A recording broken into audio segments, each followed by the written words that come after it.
morning po sa ating lahat mga idol, mga kaibigan. Nandito tayo ngayon at may kukunin tayo na isang laruan na Armscore mga idol. So, ang nagmamayari dito mga idol ay si Macmac Hermano mga idol, ang ating isang sugid na subscribers at taga-subaybay sa ating munting video mga idol. So, ito ang problema nito mga idol ay singaw daw ito mga idol. So, CO2 ito mga idol, Armscore. So, ang papalitan natin is yung kanyang mga o-ring sa loob. At zero na rin pagkatapos natin mapalitan lahat mga spare parts nito mga idol, yung mga o-ring. So, umpisa na natin ang disassemble mga idol sa ating laruan.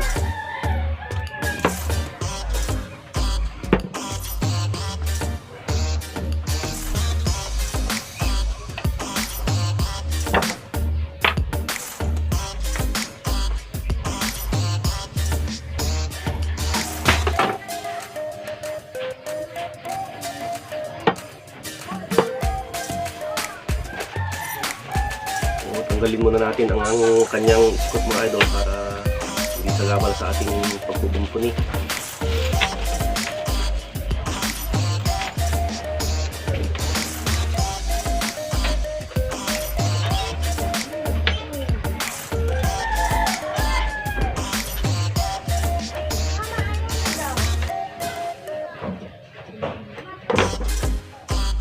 Ito ang kanyang scoop mga idol. Ang ganda ang kanyang scoop. TAC 13 by 12 by 44.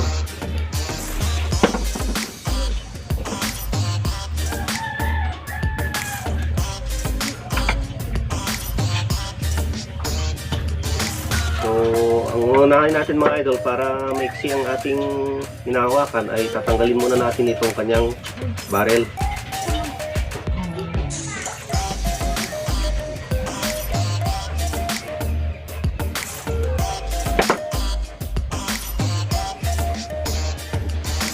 Pero depende sa inyo mga idol kung saan yung unahin na babaklasin.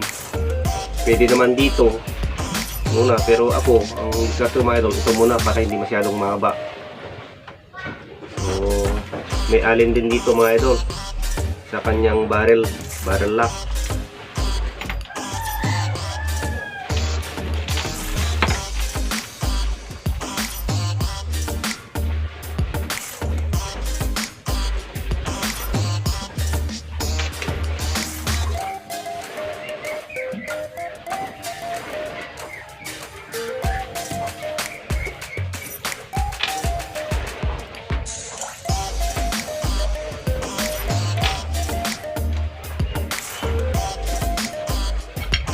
Ngayon mga idol, natanggal na natin. Ang ano ko lang dito sa mga idol, sa mga conversion ng mga Armscore ay yung barrel niya ay naka-orma na ganito mga idol. Yung ganyan, naka ano na siya ng pellet tray, parang na one piece na yung pellet tray niya. So, kung i-convert mo ito mga idol sa PCP ay mahirapan kang mag-tuning ng barrel.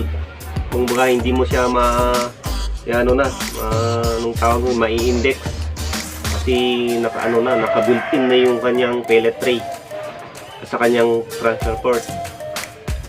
So ito yung ng side effect ng pagko-convert ng Armscore mga idol. Pero mayroon namang nagko-convert mga idol na Armscore, kaso lang hindi ko lang alam mga idol kung paano nila ginawa ito, o in-indexing muna bago pinagawa ito mga idol. So pwede naman yung mga idol. Saka kung gustuin mong magpalit ng barrel ay hindi mo agad mapapalitan kasi kailangan mo pang magpa-machine shop o magpagawa ng ganito. Yan mga idol. Yan. Hindi gaya ng mga hammer type, mga salpak mo na lang tapos ikot-ikutin mo na lang pag nag-i-index ka. Pero okay din naman mga idol kasi makapal din ang tube nito. Ngayon mga idol, natanggal natin yung barrel na. Tapos next na tatanggalin natin is itong upper receiver niya mga idol. So bago natin matanggal itong upper receiver niya mga idol is tatanggalin muna natin itong kanyang trigger housing at saka yung trigger assembly. Ayan mga idol.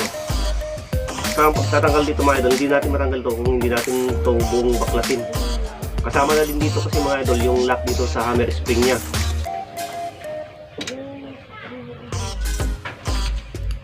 So gagamit tayo ng panusok mga idol dito sa mga pin ng trigger at saka yung spring tension niya mga idol.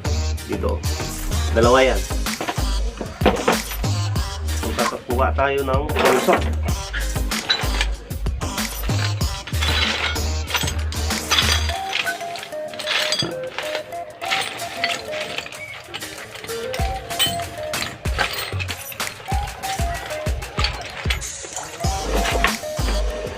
So ito mga idol ang ating nakuhang panusok, ang bala ng siksay ko.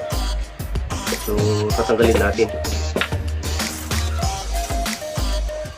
Pagtanggal dito mga idol sa spring, hawakan mo na yan bago mo tutusukin, kasi pag hindi mo hinawakan ng ganito at tinusok mo yan, tatalsik yung spring at hindi mo na alam kung saan na tumalsik.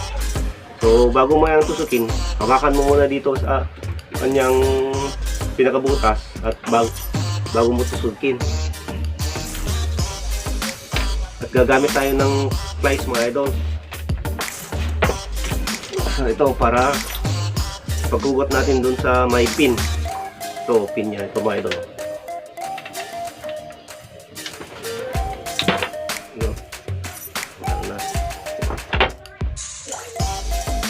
So ito na yung spring ng kanyang hammer mga idol.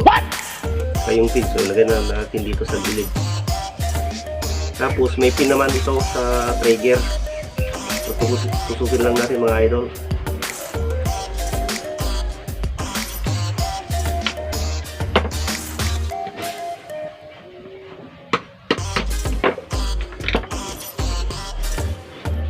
So yung mga idol, tanggal na. So natanggal na din ang kanyang trigger. At dito mga idol may ano dyan, screw lock din ng kanyang hammer at saka itong upper receiver nya. So diretso yung ganyan mga idol, double lock siya sa upper receiver at saka yung hammer assembly. So gagamit tayo ng flat screwdriver. Pag alam nyo nang naluwagan nyo na mga idol, hawakan ito kasi tatalsik ito kasi may spring tension dito sa may hammer nya.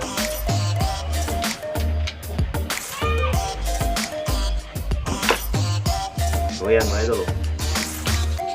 So ayan yung sinasabi ko mga idol. Yan yung ito yung humawak sa upper receiver niya saka yung ball. Ay yung kanya mga idol, yung toe spring. So ayan mga idol. So ito yung hammer spring at kaya kanyang ball block. Tapos next na fan mga idol, ang humawak dito sa upper receiver may tornilyo na naman dito mga idol. Dito. Pag nakalagay itong barrel mga idol, hindi mo siya makikita yung tornilyo dito. So dapat tanggalin mo muna yung barrel para matanggal itong upper receiver dahil nasa loob o nasa natakpan dito mga idol. Ganyan siya. So gagamit tayo ng flat screw na naman mga idol.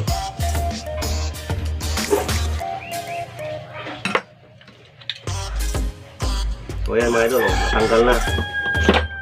Saka kung mapapansin nyo mga idol, ito mayroon siyang nakalagay na tanso dun sa may transfer port niya mga idol. So may o-ring mga yan. So iwasan yung mawala yan mga idol kasi importante yan para hindi sumingaw. So ito na mga idol yung kanyang lower receiver mga idol. So bago natin matanggal yung pinaka valve niya dito mga idol, is tatanggalin natin muna yung hammer nya. So gagamit tayo ng pliers.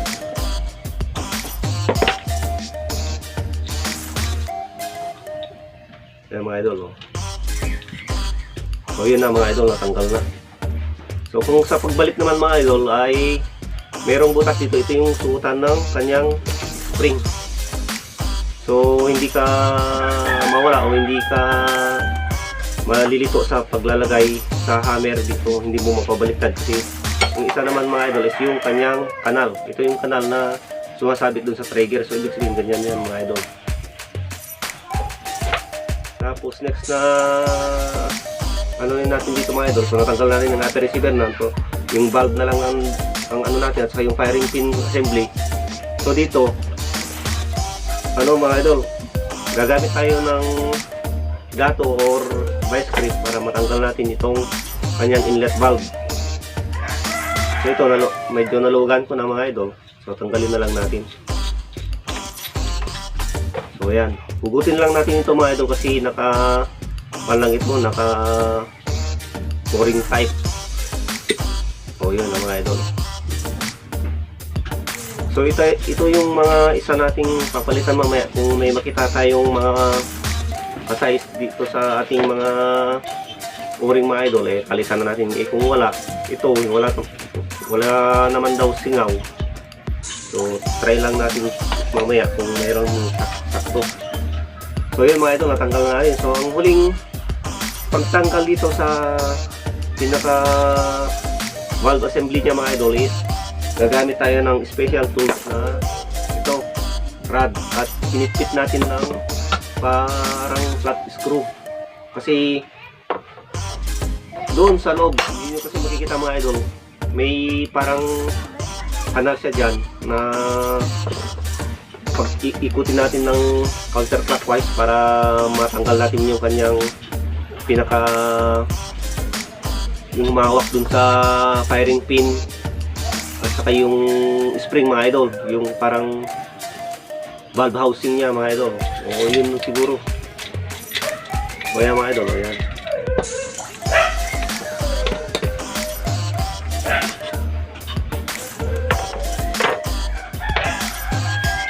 So yun, ito mga idol, o.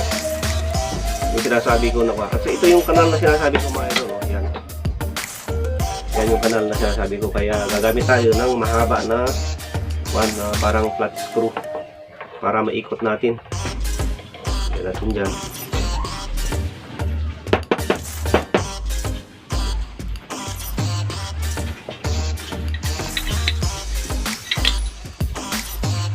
So ito na ang kanyang firing pin mga idol, oh. Ayan. Tapos next na tatanggalin na natin is yung kanyang valve. So ang pagtanggal ng valve mga idol, ito yung barrel niya mga idol is itutusok lang natin dito, itutok natin para umatras at dito natin papalabasin mga idol.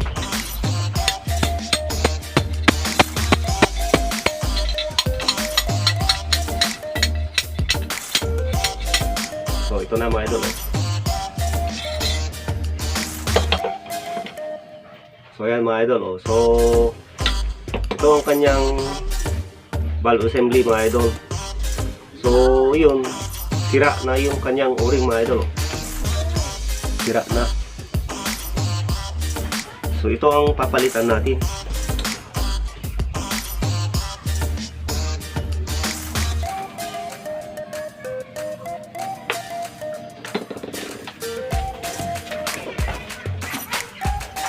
So sira na ito mga idol. So ito ang papalitan natin.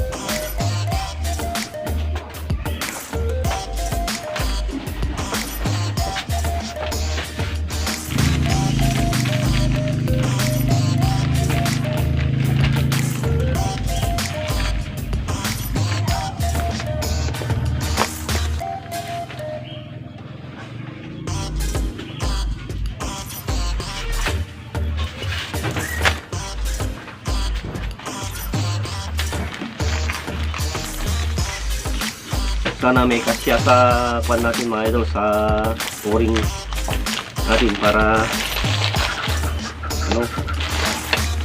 maayos natin.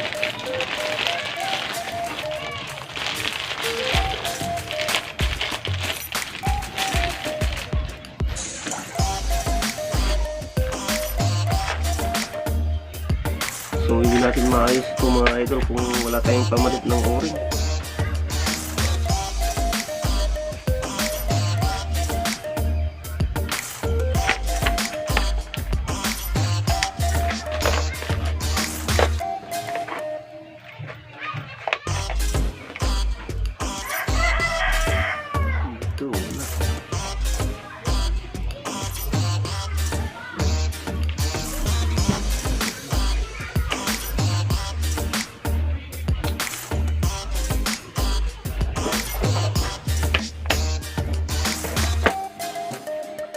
So yun ang problema natin mga idol, ay wala tayong pamalit, wala tayong manap na o-ring na kuan ka-size ito. So magpapa-order na lang kayo dun sa may-ari.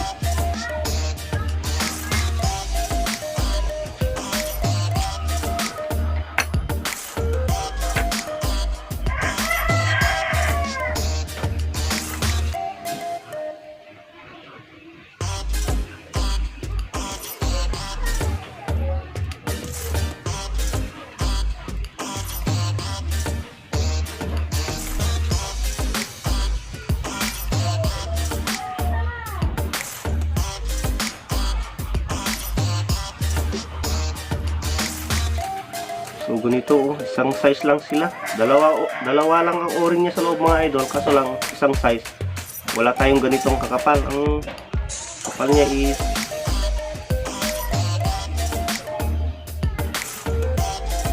yung kanyang diameter mga idol is 23 mm, 23.2 mm. Tapos yung kanyang kapal mga idol is 6.8. So wala tayong mga idol o-ring na ganito. So ang diskarte ko mga idol, try ko pagpalitin. Tignan ko kung pwede. Habang wala tayong o-ring na gagamitin, mag-experiment tayo na ipalit ko kung pwede. Try lang natin mga idol kasi wala pa nga yung pa-orderin pa natin siya. So yun, so pagpalitin natin. At saka ang diskarte dito mga idol sa kanyang ito inlet valve ay maiputan natin ng kuan ng teflon. Babaka sakali na mga idol kasi yun, wala tayong pamalit.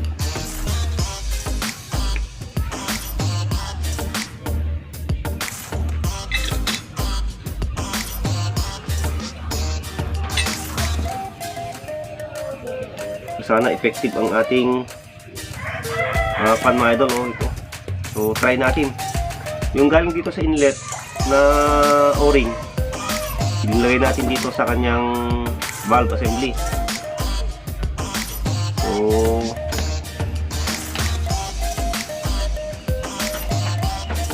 habang nabuksan naman natin na ito mga idol, ay liliyain na natin ng 1,000 para sa ganun ay tignan natin para leak, ano na siya, maglalapat na.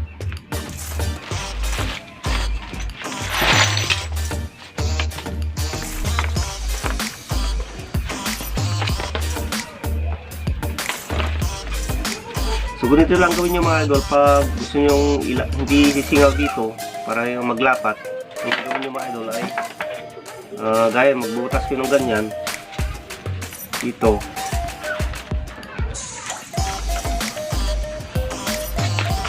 Tapos itong fire pin nyo ilagay nyo dyan at ito yan. Tapos ikutin nyo na lang mga idol.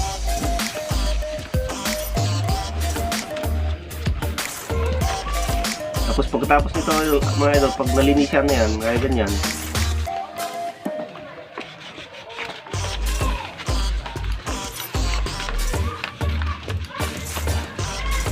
at doon din sa kabila mga idol, para dito din.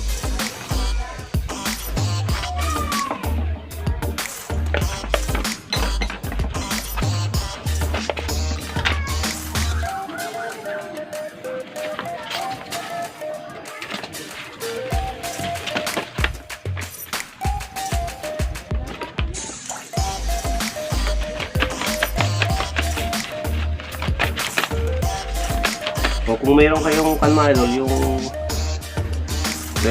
drill bit, pwede nyo i-connecta dito at paikutin para mas madali. Ayun mga idol, medyo malinis na. So ibabalik na natin mga idol at i-try natin mamaya kung okay. So ito mga idol, wala nang laman yan. Kung kikita nyo, wala nang laman. So i-ano na natin, assemblein na natin ito mga idol. So siyempre ang una natin gawin mga idol ay yung kanyang valve housing. So yun, ito yung kinuha natin sa inlet valve, ilagay natin dito. Sana okay. At magpa-order tayo dun sa ating kasama ng o-ring na ganito ang lapad. Kaya ang taba. So lagyan natin ng oil mga idol. So ang pagsusuot dito mga idol ay siguraduhin na itong butas na ito mga idol, yung pinaka-transfer port nya, yung dalang butas dyan, dapat na itapat nyo na dito sa kanyang mga dalawang butas nito mga idol, para sa ganun kahit hindi na konti na align dito, pwede mo siyang sukin na i-align. Kung hindi siya dapat pagpasok na dati, align mo na mga idol para hindi ka mahirapan. So ganyan mga idol, oh. Align itong dalawa. So yan, ganito lang pagpasok na mga idol, align na. So yan, baliktad naman pala yung sinabi ko mga idol, ganito pala yung pagpasok yan. Yan, dapat na naka-align na yung dalawang butas dyan at dalawang butas dito, para hindi na mahirapan taglipo natin. Yan. So yan, align na mga idol. So yan, dapat nakain yung butas dyan at butas dito. Yun. At tutusukin natin hanggang doon sa may butas dito mga idol. Tignan nyo.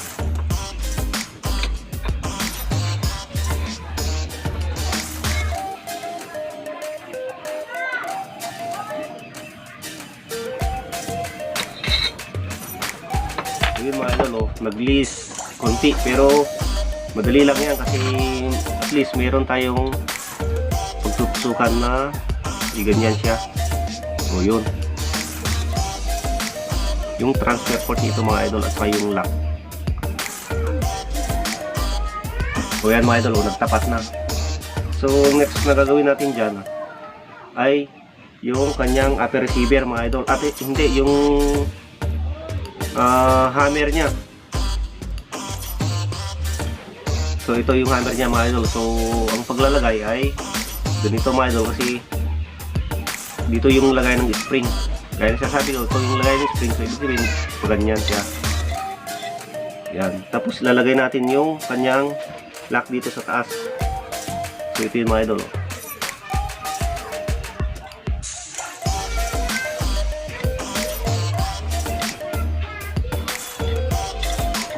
Yung nilagay natin o-ring mga idol ay pang temporary lang, kasi wala tayong stock na ganun na o-ring.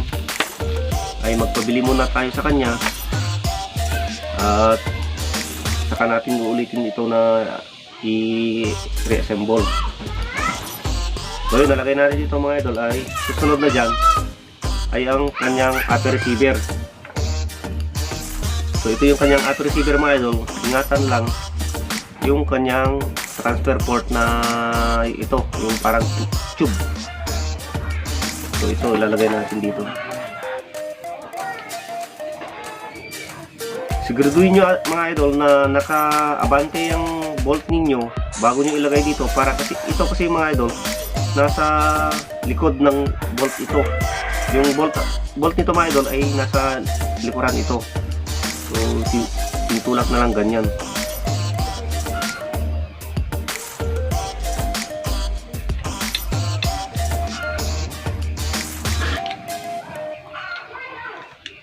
So yung next na step na mga idol ay yung screw dito.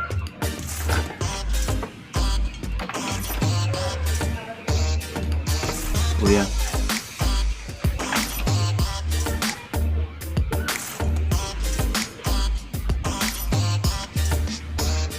Yung tamang higpit lang mga idol. Yan. Tapos yung next na natin ilalagay mga idol ay yung kanyang spring hammer. At saka yung kanyang hammer lock at pagsasabayin natin yung kanyang hammer ay yung trigger housing mga idol. Ito kasi yung pag mag-lock dito sa dalawa. So yun. So iabang na natin na ganyan na. Tapos usok natin na dyan. At saka na natin ipitan na mga idol.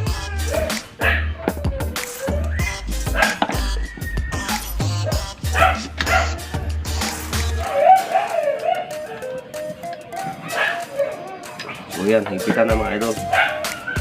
So next na gagawin na natin is ibabalik na natin yung kanyang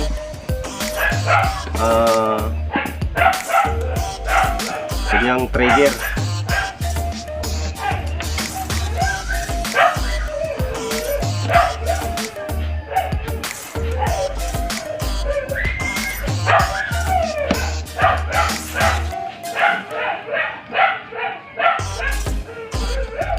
So yun.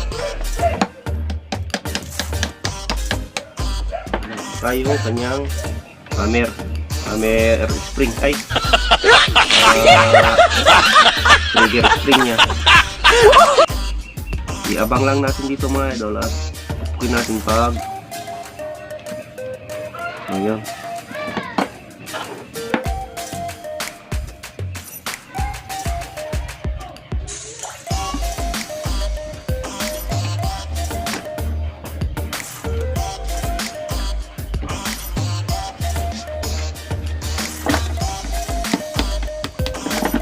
Mga idol, maglagay na natin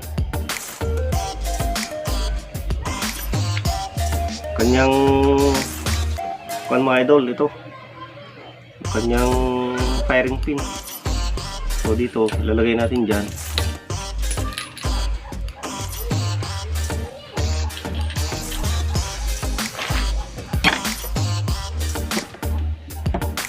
So ganun pa rin ang pagbalik mga idol.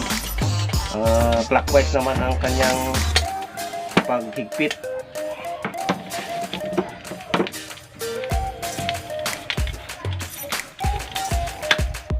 So yun, nahigpitan na mga idol. So tapos ang kanyang barrel na mga idol. So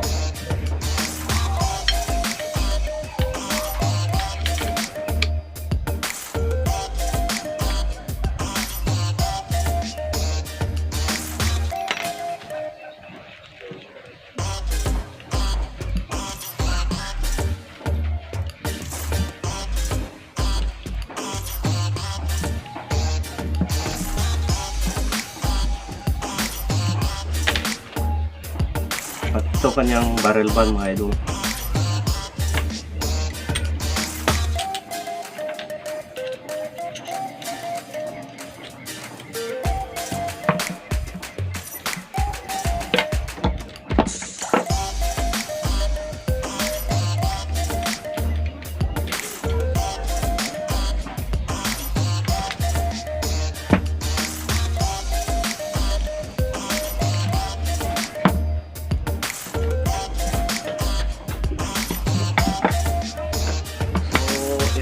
Mga idol, yung dinagay natin na o-ring, kaso lang hindi niya talaga ito o-ring. Fit siya pero maliit siya ito mga idol. So try lang natin na ilagay at lagyan natin ng oil. Ang purpose man dito mga idol ay ibalik lang kasi wala tayong stock na o-ring. Magpapabili na lang tayo. So ibalik lang natin. Kung sakaling pwede, di maganda.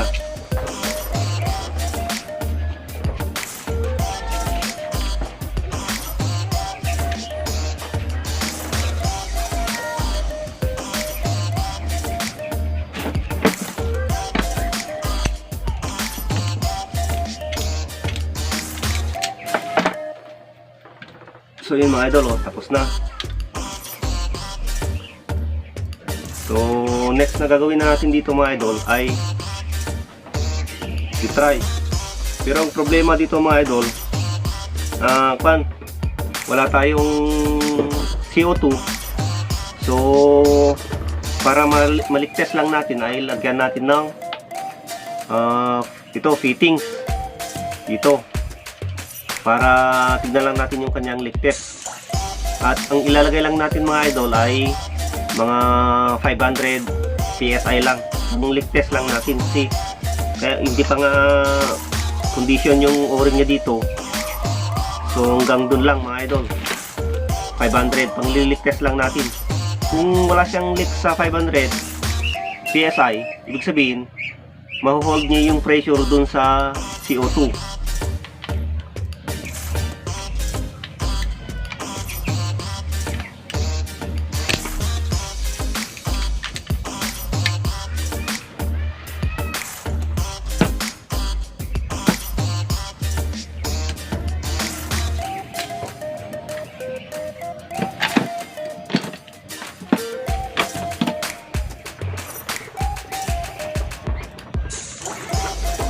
So yan na mga idol, nalagyan na.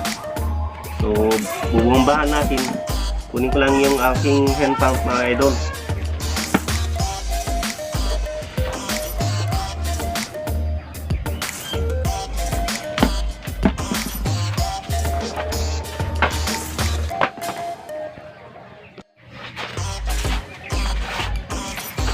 So ito guys, kaibigan oh.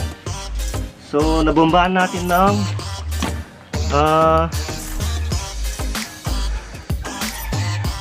12 PSI mga idol, ay 12 MPa.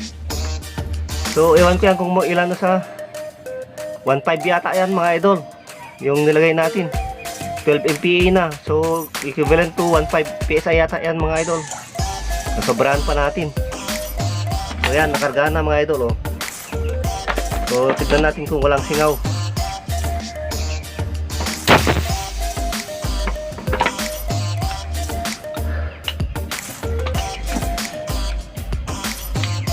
So wala naman mga idol. So okay na ito. So try natin paputukin.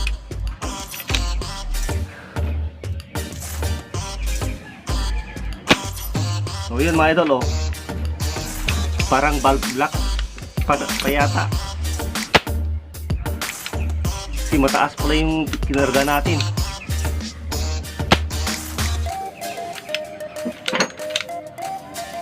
Pero walang singaw na mga idol, walang singaw na. So okay nito mga idol, eh, babalik na natin sa kanyang kulata.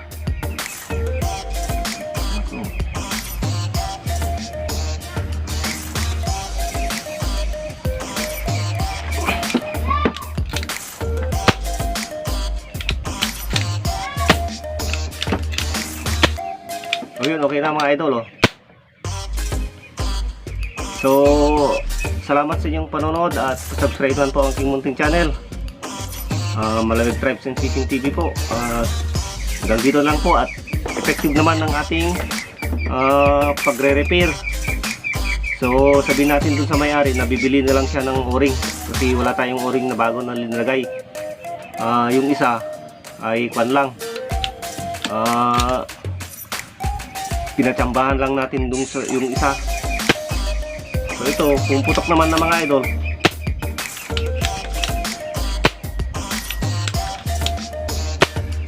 So thank you for watching mga idol at God bless po sa ating lahat mga idol.